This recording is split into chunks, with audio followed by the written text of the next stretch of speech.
জীবনযুদ্ধে নেমে জীবিকার তাগিদে অনেক মানুষই বাধ্য হন দেশান্তরী হতে। আর এই দেশান্তরী হওয়া মানুষগুলোর সুন্দর একটা নাম প্রবাসী।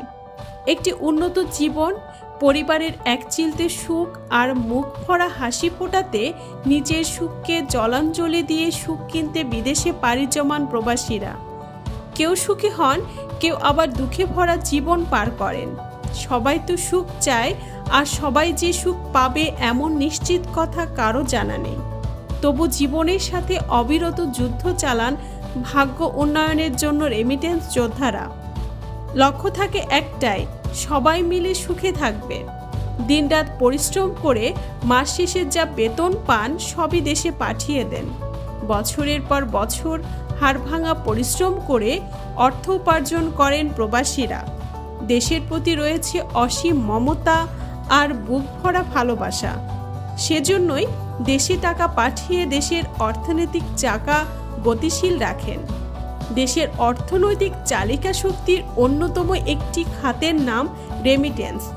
রেমিটেন্স অর্থনৈতিক গতিশীলতার ক্ষেত্রে গুরুত্বপূর্ণ নিউক্লিয়াস হিসেবে কাজ করে। 2023 সালের জুলাই পর্যন্ত বৈধভাবে 1.5 কোটিরও বেশি বাংলাদেশি প্রবাসী 172টি দেশে অবস্থান করছেন। এর মধ্যে 10 লাখেরও বেশি নারী রয়েছেন। বৈধ বা সমুদ্র পথে ইউরোপ, আমেরিকা সহ অনেক দেশে হাজার হাজার মানুষ যাচ্ছেন। রাস্তায় অনেকের করুণ মৃত্যুও হচ্ছে। ধারণা করা হচ্ছে বৈধ অবৈধ মিলিয়ে বর্তমানে 2.5 কোটিরও বেশি মানুষ বিদেশে অবস্থান করছেন। কিন্তু সুন্দর জীবনের খোঁজে যাওয়া এই প্রবাসীরা কি আসলে সুন্দর জীবনে দেখা পান?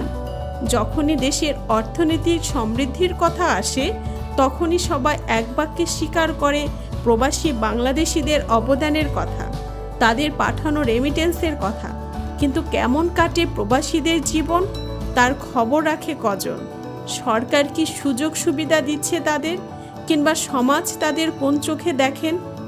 বিমানবন্দর সহ প্রতিটি স্তরে চরম অবহেলার শিকার হন প্রবাসীরা। তাদের অবমূল্যায়ন করার কোনো সুযোগ নেই। তারা হচ্ছেন আমাদের রেমিটেন্স যোদ্ধা, যারা প্রবাসী মাথার ঘাম পায়ে ফেলে রেমিটেন্স পাঠিয়ে দেশের উন্নয়নে সহযোগিতা করছেন, ভূমিকা রাখছেন। সেই রেমিটেন্স যোদ্ধারা আমার, আপনার এবং দেশের অহংকার।